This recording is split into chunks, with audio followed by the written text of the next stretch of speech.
I just watched earlier today Aubrey Marcus's documentary called Awake in the Darkness, and it's about his journey being in darkness for 6 days, like complete and utter darkness. And there are certain indigenous groups that are well known for doing this for, I think it's something like the first 18 years of a child's life. It's quite remarkable. And it really resonated with me, and it really, I think, just, I don't know what the right word is, confirmed what I have felt to be very true and what is the driving force of the work that I do. Because, well, there's two things. I want to speak to the shadow, and then I want to talk about what darkness represents. But at the core of all of this, on the other side of our fear and our pain and our beliefs that we aren't worthy and that we don't belong here, through that, not on the other side because we circumvent it, but through that, and therefore once we reach the other side, because we went through it, is always love. Always. And he beautifully says, love what is. Just like whatever is, love it. You know, we're so often looking for these kind of really complex, complicated techniques and modules. And as I've said in the past, there's definitely some wonderful practices that are all tools, all amazing tools. But at the end of the day, at least for me in my experience, what it comes down to is, can I just stay in my experience and love what is? Love it all.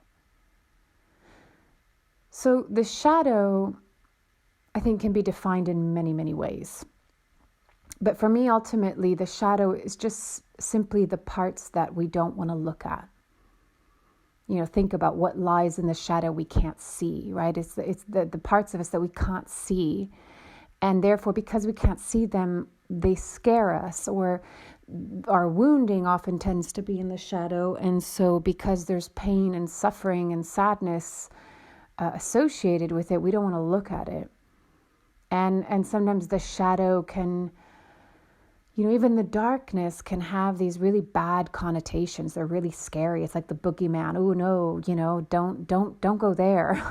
You know, don't open that can of worms because God knows what you're going to find in it. So we've kind of stigmatized the shadow or darkness, and the opposite of that is this constant pursuit of happiness. But even just listen to those words, the pursuit of happiness. It's like we're always chasing something. We're always ahead of ourselves. We're always outside of ourselves, whether we're grasping towards happiness or running away from sadness. There's no here in that. There's no presence in that. And the thing is, and I know I've said this before, but my perspective is actually, nothing should be complicated. It should be very simple. I don't like using the word should, but hey ho, I used it. It's simple to me. The most profound things are very simple. And the simplest act, not easy. I'm not saying that simple is easy. It's simple. It's not complicated. But the simplest act is to be here, to stay here, and be present with our entire experience with love. When I work with people, that's the practice. And you think, okay, well, that sounds easy. No, it's simple. But the reason why it's not easy is because we have spent a lifetime running away from ourselves. You know, he beautifully talks about, he has this realization in the midst of the darkness of all the ways in which he didn't allow himself to be loved. We yearn for love. We need love. We want people to love us. We want our parents to love us. We want our partner to love us. our friends. And yet we don't often look at in which ways am I actually blocking myself from receiving love. And that's not said with judgment or punishment. It is deeply vulnerable to receive. We say we want it, but to actually open ourselves up to it is deeply, deeply vulnerable, because also what it requires is for us to open up towards ourselves, to be so honest with ourselves, to be so kind and compassionate and patient with all the ways in which we thought we weren't good enough. For whatever reason, we learned it somehow. And we took the story on as truth, and we identified ourselves within that story as not being good enough, worthy enough, lovable enough. And again, as I've said many, many times, we live in a culture, in a society that breeds not enough. It's not interested in you being worthy. I hate to say that, but it's the truth, you know? So it's such a, often people are, we humans, I include myself, we're scared. We're scared to go into the shadow or into the darkness, because then we have to face ourselves. And God, do we live in a time of distraction like none other? Like none other. And we're suffering for it.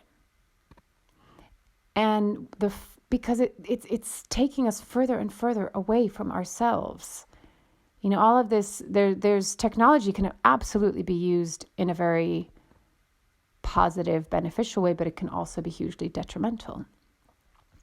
If it's keeping us from ourselves, if it's keeping us in the loop of distraction and numbing and running away from and disconnecting us from nature and the real world and real connection with people. And, it's like I try to take a walk every day to just take in I was walking today at sunset. I'm like, wow, the sky never bores me. I will never be bored of the sunset sky. There's something so awe-evoking in it. Like such amazing, wondrous beauty. And I will never get tired of it. Those are the things where just walking, it fuels me. It gives life to me because there's a realness in it. And it's simple, right? It's so exquisitely, beautifully simple. And it brings you into this moment where it's not that you're just taking in the beauty of a sunset, but you're connecting to something within yourself that is allowing yourself to receive this beauty, this experience. And when I do that, it really profoundly brings me into a state of presence. And when I go into a state of presence, I can really feel my heart. And when I feel my heart, I can tap into this experience of just the most crazy abundant love that it's like overwhelming sometimes how much there is. I talked to my daughter about that, where she's mentioned things about, I think she's like, she loves her mama and her papa so much that she's like, I don't want to have children when I grow older because I love you so much. She's 7. And I'm like, but love is infinite and abundant. It never runs out. It never, ever runs out. And we can love people in different ways, but it never runs out. Like we make love really conditional, right? And because we make love conditional, we make our human experience conditional. I'm not going to look at the shadow because those parts of me are bad. They're negative. They're painful. I'm not going to give them my attention. When actually those are the parts that need most our loving attention. Why is it so hard for us to be here? Because we have been told that the darkness is scary, that the shadow is bad, that pain it hurts too much. And yet, aren't we hurting, you could say, to a certain degree every day because we're running away from ourselves? We're not allowing ourselves to fully receive love because we're not. If we don't sit with our pain in the shadow, we can't. we can't fully come to the place of love, because I'll speak in my own experience. I've spent a lot of time on my own in my life, meaning physically, like sitting by myself in quietude, staring out the window, or meditating. Like in my 20s, I spent a lot of time doing that, and I still do. And now I'm living in an environment that's very quiet. There's not a whole lot of distraction or stimulation, which is, sometimes boring, but also really lends itself to just being. And I'm not saying that there isn't a discomfort that can come about when we go into our shadow. But that's another thing. Like, why is that a bad thing? Okay, it's uncomfortable, so be with the discomfort. Like, that's okay. Can that be okay too? Breathe into that. But I can say that, like, if I look back at my 20s, most especially my 20s and also my 30s, the act of staying with my experience and learning not to judge it and learning not to run away from it, I can say now in my 40s, I feel free. Now, I'm not perfect. I never claimed to be. But I don't have that same level of angst maybe that I had in my 20s, or just like inner conflict, or, I can still have my down days, but there's this practice, 20 years practice of staying with myself. I trust myself now. I really, really trust myself. And because of that, nothing feels too scary. On an emotional level like that, nothing feels too scary, because once you learn to stay and you learn to trust yourself, because you become that kind of loyal friend that we all want, then just by nature of that, it's not as scary. So I think as individuals, and especially as a collective, this is what we're being asked to do right now. Like, we're being asked to look at the shadow. We're walking into the darkness. We're in the darkness as a collective. And yet the only way out is through. And the only way through is with love. And, we have to unlearn a lot of things. We've got to strip back a lot of the connotations and the definitions and the labels and the ideas, just the ideas of what we have about being human. Like, it's totally okay to not be okay. It's totally okay to have a day where you want to cry all day. It's totally okay to feel lonely and sad or angry or confused, or this is just part of the human experience. Whoever said that was not okay? And whoever did say that it was not okay was clearly not in relationship to themselves. So there's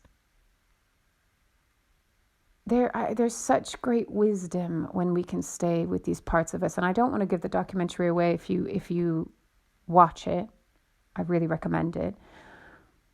But what he begins to see and experience after 3 days of being in the dark, utter complete darkness, is profound. And it just goes to show that light is within the darkness. As I said, it's like healing is within the shadow. Love is within the shadow. It's easy to love ourselves when we're great, when we're feeling fit and happy and beautiful, handsome, successful. I mean, I say that with a bit of sarcasm or humor, not sarcasm, but humor, because people can still feel very unhappy, right? But it's easy to love ourselves when we're feeling good. But actually, when it's most important is when we're feeling like shit. That's when we need the most love. Because just think of it as when we're feeling down, what do we want from someone? We want a hug. What does a hug represent? Love, acceptance, validation, compassion, empathy, understanding, being seen, being heard, being felt, not being alone, belonging, 1,000,001 things it means. And yet this is the work. This is what we need to learn to do for ourselves, is how do we embrace ourselves with love, no matter how we're feeling. we've got to step out of judgment. And, you know, the reflection of what's going on in the world right now, the amount of judgment that is going on towards other people, to me, is just a very strong indicator of how judgmental people are of themselves. Because when you drop into that state of love, like when I was looking at the sunset, how can you judge? You can't. When you're in that space and state of being, you just can't. Because when you're truly in love, in the state of love, there's no space for judgment, for hatred. And the thing is, again, you know, it's like I become far less judgmental of myself, but of course there are going to be times where I still have judgment. I've become much better at not judging other people, but of course there are times where I'm going to have judgment. But I recognize it, and it doesn't feel good, you know? And so then it's always an invitation of like, okay, I've gone into judgment. Come back to love. Come back to love. And my sense is we can access that more if we're willing to go into our own darkness, into our own shadow, into all the parts that we want to hide from, that we want to keep hidden in the shadows that scare us. If we can turn around and shed a loving light on these things and be there, stay with ourselves in it, it transforms us, and then this is what transforms the world. It's an inside-out job, now more than ever. So get curious about the dark. Get curious about your own shadow. Don't run. Turn around. Stay. Just stay. Practice staying. 1 breath, 2 breaths, 5 breaths. 5 minutes, 1 day, you know, moment by moment. Stay, and on the other side of that is unconditional love. Stay, and on the other side of that is freedom. Thanks for listening. Loving you all from afar.